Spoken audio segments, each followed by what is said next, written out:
नमस्कार दोस्तों, हमारी आज की इस कहानी का नाम है जलील। लाखों में एक है तेरी बहू सोनिया तो गिरजा। जैसे तेरे बेटे रोहित की कुंडली में लिखा है वैसे ही सुंदर बहू मिल गई तुझे। मौसी जी ने अपनी बहन गिरजा से कहा। गिरजा मुस्कुरा दी और अपनी बड़ी बहू कामनी से बोली, कामनी बहुत जल्दी से आरती का थाल और तिलक के लिए कुमकुम और चावल ले आ। कामनी भी रसोई में जाकर फटाफट आरती का थाल तैयार करके ले आई। सोनिया और रोहित के गृह प्रवेश के बाद सारी रस्में शुरू हो गई।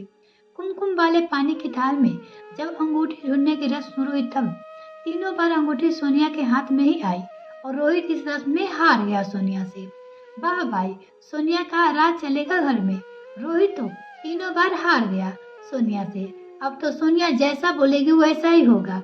मेहमानों की भीड़ में से सभी एक एक करके बोल उठे और ठहाके की गूंज के साथ सारी रस्में खत्म हुई। गिरजा अपने बड़े बेटे रोशन से एकांत में बोली, रोशन पूरा घर मेहमानों से भरा पड़ा है। आज रोहित और सोनिया का शादी का पहला दिन है और सोनिया अपने मायके से बहुत सारा सामान लेकर आई है जिसे वो ऊपर वाले कमरे में नहीं रख पाएगी क्योंकि वो कमरा तो बहुत छोटा है। इसलिए मुझे समझ नहीं आ रहा इनको कौन सा कमरा रहने दिया जाए। रोशन बोला, मम्मी ये कोई पूछने की बात है और टेंशन लेने की बात नहीं है। जितना आप ले रही हो, एक काम करो, आप हमारा कमरा दे दीजिए रोहित को। मैं और कामनी ऊपर के कमरे में शिफ्ट हो जाएंगे। कामनी ने यह सुना तो उसके कानों से यह सुनकर सन्न रह गया क्योंकि ऊपर का कमरा बहुत छोटा था जहाँ कामनी को भी एडजस्ट करने में परेशानी होती। मगर वो कुछ बोली नहीं और सोचने लगी एक बार रोशन मुझसे तो पूछ लेते। वैसे भी कहाँ उनको विरोध करने वाली थी। रोशन और मैं वैसे भी इस घर में के लिए बहुत बलिदान दिए है तो एक और सही सोचकर कामनी ने अपने मन को समझा दिया। रोशन और कामनी के दोनों के बच्चे कमरा अलग था जहाँ उनकी किताबों का बुक सिर्फ स्टडी टेबल और उनके अलग अलग बेड पहले से थे। सास गिरजा जी का कमरा पूजा घर वाले कमरे के बिल्कुल नजदीक था। रोहित का कमरा बहुत छोटा था क्योंकि वो अब तक कुंवारा था और बचा रोशन और कामनी का कमरा जहाँ पहले से डबल बेड और सुविधाओं की चीज मौजूद थी। दूसरे दिन से सोनिया भी रसोई में आकर बड़ी जेठानी कामनी की रसोई में कामों में मदद करने लगी। सोनिया ने लाल रंग की साड़ी, लाल बिंदी और बड़े बड़े झुमके पहने थे जिससे वो बहुत सुंदर लग रही थी। सोनिया एक संपन्न परिवार की बेटी थी और मायके से तगड़ा दहेज लेकर आई थी। वॉशिंग मशीन, फ्रिज, 3 अलमारी और काफी महंगी महंगी चीजें जिसे घर में अभी पैकिंग में रखा गया था क्योंकि घर से पहले सब मौजूद था। घर की इकलौती ननद शीला भी अपनी छोटी भाभी के आने से बहुत खुश थी और अपनी सारी सहेली से सोनिया से हंस हंस कर मिलवा रही थी। मगर सोनिया जल्दी इन सब के बीच से उबकर अपने कमरे में चली गई। शीला को अपनी भाभी का यह बर्ताव थोड़ा सा अजीब लगा मगर वो सोचने लगी अभी भाभी है, इतनी सुंदर और संपन्न परिवार की बेटी है तो थोड़ा तो कर दिखाएगी। गिरजा जी भी छोटी बहू सोनिया को पलकों में बिठा कर रखती ताकि ससुराल में उसका मन लगा रहे। दरअसल गिरजा जी का घर काफी मध्यवर्गीय था। वो तो बेटे रोहित की अच्छी नौकरी के कारण से ऐसे ऊंचे घर की लड़की मिल गई थी। थोड़े दिन बाद रोहित की चाची ने सभी घर वालों को खाने पे बुलाया जहाँ जाने के लिए सोनिया ने गाउन पहन ली। जब कामनी जी ने सोनिया का गाउन पहने देखा तो वो बोली, सोनिया हम लोग किसी के घर खाने पे जा रहे हैं, कोई पार्टी में नहीं जा रहे, तो तुम गाउन पहन ली। इस पर सोनिया बोली, भाभी शायद आपको पता नहीं कि फैशन सेंस क्या होता है। अब आप ठहरी इतने सालों से शादीशुदा और मैं आज की लड़की हूँ तो हम दोनों में थोड़ा तो फर्क होगा ना।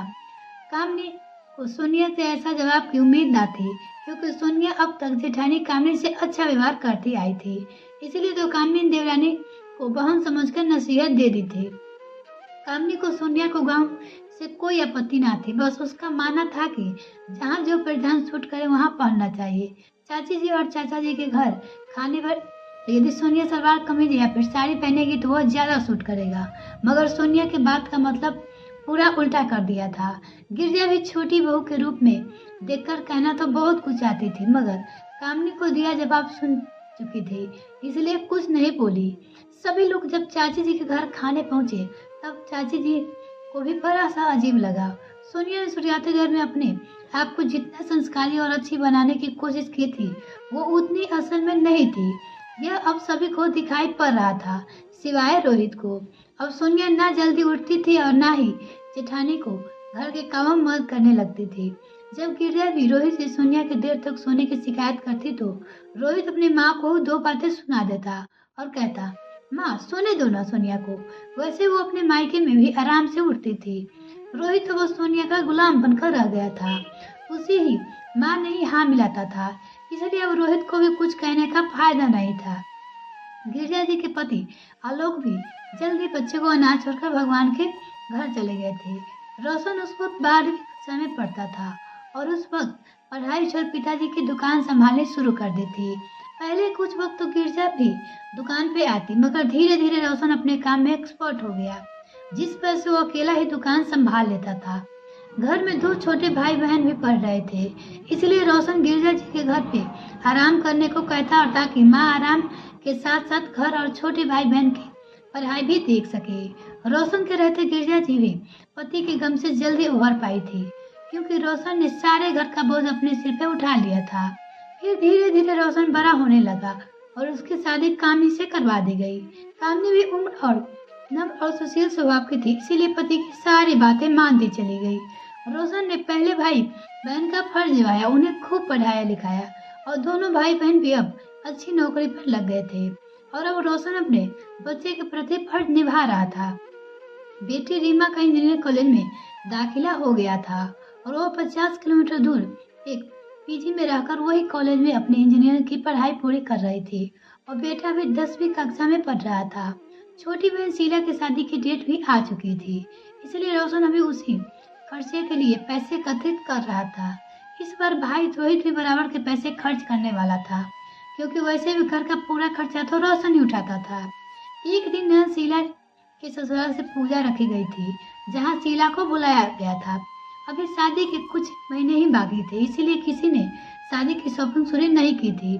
शीला ने अपनी सोनिया भाभी से साड़ी मांगते हुए कहा, भाभी सिर्फ 4 घंटे के लिए साड़ी चाहिए, तो सोचा आपकी पहन लो, क्योंकि आपकी शादी को ज्यादा समय नहीं हुआ है। अभी इस पर सोनिया बोली, शीला अगर मेरी साड़ी पर कुछ दाग लग गया तो? मेरी साड़ियाँ बहुत महंगी है, समझी, मैं किसी को नहीं देती। जल्दी मेरी साड़ी पहनोगे? वही दूसरी ओर कामनी भाभी बोली, शीला मेरे पास लेटेस्ट फैशन की साड़ियाँ तो है नहीं, मगर इस अलमारी में तुझे जो भी साड़ी पसंद आए पहन ले, कहकर पूरी अलमारी खोलकर शीला को दिखाने लगी। जो बहू सोनिया सभी को इतनी पसंद थी, अब वही बहू सभी को जलील करने लगी थी, क्योंकि उसके ससुराल में अब तक अपना घर नहीं माना था। बस दिन भर मायके से फोन पे बतियाना और अपनी माँ बहन की बातें सुना करती थी सोनिया। यहाँ तो गिरजा जी और कामनी की बातों फिजूल लगती थी। 2 महीने बाद शीला जी की भी शादी हो गई और वो अपने ससुराल चली गई। अब गिरजा जी की उम्र हो जाने के कारण बीमार रहने लगी थी और बीमारी के चलते एक दिन अचानक से उनका निधन हो गया। उनके निधन का भी 1 ही महीना हुआ ही था कि सोनिया ने घर में अपने अलग होने की रहने की मांग कर ली थी। सोनिया अपने मायके के शहर जाकर शिफ्ट होना चाहती थी, मगर यहाँ जेठ जी रोशन बोले, अभी माँ के मरे हुए कितने दिन हुए हैं सोनिया, कम से कम थोड़ा तो रुको ताकि हम इस दुख से उभर पाए। सोनिया ने घर में अलग होने का नए नए तरीके अपनाने शुरू कर दिया। रीमा छुट्टियां में पीजी घर आई हुई थी। जब वो अपने घर आती तो अपने हफ्ते भर के कपड़े वॉशिंग मशीन में धो जाती और माँ के हाथों से सूखे स्नैक्स भी ले जाती। रीमा अपने कमरे वॉशिंग मशीन में डाल ही रही थी कि सोनिया आकर बोली, मेरे मायके से आया वॉशिंग मशीन को टच मत करो, अपने कपड़े धोने हैं तो अपने माँ बाप से कहो कि तुम लोगों के लिए अलग वॉशिंग मशीन ले आए और आइंदा से मेरे मायके से आई चीजों का हाथ लगाने की कोशिश मत करना। यह सुनकर रीमा ने अपनी माँ कामनी को बताया सब कि रसोई में बेटी के ले जाने के लिए सुबह नाश्ता तैयार कर रही थी। कामनी ने जब यह सुना तो दंग रह गई, क्योंकि इतने साले से इस घर में कभी तेरा मेरा नहीं हुआ था और आज अचानक इस घर में तेरा मेरा कहाँ से आ गया।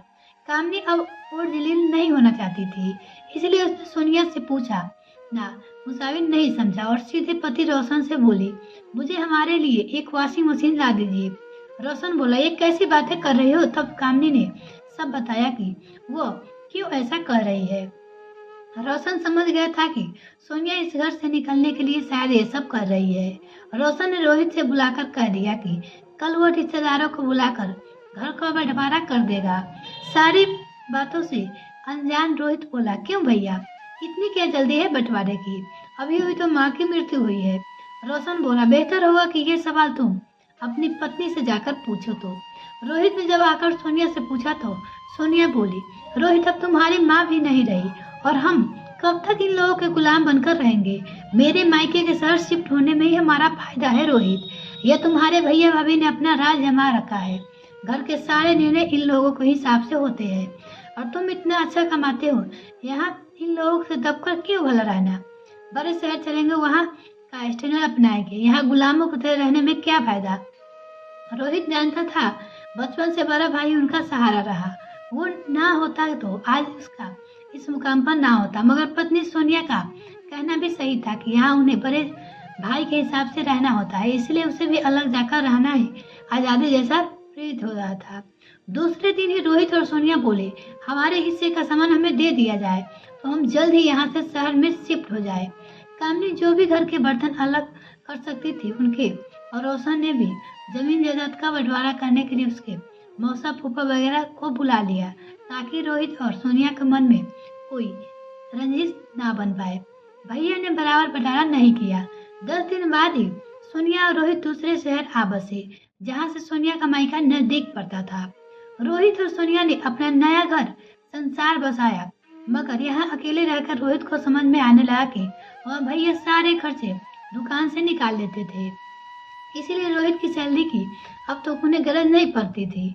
मगर यहाँ शहर में रोहित की सैलरी से भी घर खर्च का हर महीने किराया, मेडिकल खर्चा, कार पैंक के अलग है हर महीने पैसे, और कहीं घूमने जाओ तो उसका अलग खर्चा रोहित को भारी पड़ने लगा था। और सोनिया प्रेग्नेंट थी, वो अलग खर्चा। दिन ऐसे ही गुजर रहे थे कि सोनिया ने 9 महीने बाद एक बेटी को जन्म दिया। बेटी का नाम उन लोगों ने मुन्नी रखा। बेटी के आ जाने के बाद रोहित का खर्चा और बढ़ गया, जिस वजह से सोनिया ने अपना ब्यूटी पार्लर खोल दिया ताकि वो भी खर्चा में हाथ बटा पाए। सोनिया अपनी बेटी को ज्यादातर अपने मायके छोड़ देती ताकि वो अपने पार्लर पर फोकस कर सके। मगर थोड़े ही महीने बाद सोनिया को भाभी यह बात अखरने लगी और उसे अपने मायके से भी सपोर्ट मिलना बंद हो गया, क्योंकि उसकी माँ ही कहती कि छोटी बच्ची को संभालना मुश्किल होता, तुम्हारी भाभी मुझसे नहीं हो पाएगा, और बड़ी बहन का कोई ना कोई बहाना बनाकर ना नुकर कर देती। सोनिया जिनके के भरोसे यहाँ तक आई थी, वो सब अब कुछ काम ही नहीं आ रहे थे। सोनिया अब बेटी को रखना और पार्लर चलाना दोनों काम अकेले नहीं कर पा रही थी, इसलिए उसने पार्लर का काम पर कम ध्यान देना शुरू कर दिया। मगर रोहित की सैलरी से गुजारा करना भी तो मुश्किल हो गया था। संपन्न मायके की बेटी को आज अपने आप पे गुस्सा आ रहा था कि क्यों वह वहाँ से अलग होकर यहाँ आई। बेचारे भैया भाभी बहुत अच्छे थे, मैं ही उन्हें समझ नहीं पाई। दिवाली नजदीक थी और भले किराए के घर की सफाई तो करनी ही पड़ेगी। यही सोचकर सोनिया सफाई करने स्टूल पर चढ़ी थी। आज इतवार था, रोहित भी घर पर था। रोहित बोला, बालकनी के ऊपर चढ़कर जालों की सफाई मैं कर दूंगा, सोनिया तुम मुन्नी को संभालो। रोहित बालकनी में स्टूल पर चढ़कर सफाई कर ही रहा था, मगर यह क्या बैलेंस कब बिगड़ पता ही नहीं चला और रोहित नीचे गिर गया। धम की आवाज सुनकर सोनिया भागकर आई, देखा रोहित नीचे गिरा हुआ है, उसके सर से खून की धारा बहती जा रही है। रोहित को सभी ने मिलकर जल्दी से अस्पताल पहुंचाया, वहां उसे एडमिट कर दिया। दिवाली का काम करते अब तक सोनिया के मायके से कोई नहीं आया था, मगर इतनी दूर से उसके जेठ जेठानी आ गए थे। कामनी को देखते ही सोनिया उसके गले लगकर जोर जोर से रो पड़ी। रोशन बोला, तुम बिल्कुल चिंता मत करो सोनिया, मैं रोहित को कुछ नहीं होने दूंगा।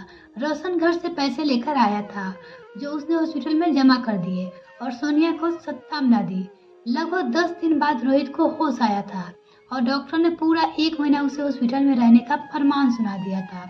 मगर सोनिया के पास तो इतने पैसे भी नहीं थे। ऐसे में समय में रोशन कामनी ने भी रोहित और सोनिया की सारी मदद की, जबकि रोशन के पास भी इतने पैसे नहीं थे। मगर उसने अपने भाई के लिए अपने हिस्से आई जमीन बेच दी थी। ठीक होने के बाद रोहित को जब यह पता चला तो उसने अपने हिस्से आई जमीन भैया के नाम कर दी। सोनिया और रोहित ने अपने भाई भाभी से माफ़ी मांगी और उन लोगों ने इन्हें माफ़ कर दिया। ये कहानी आपको कैसी लगी कमेंट सेक्शन में लिखना ना भूलें। इस तरह कहानी सुनने के लिए जुड़े रहें हमारे साथ। तब तक के लिए धन्यवाद।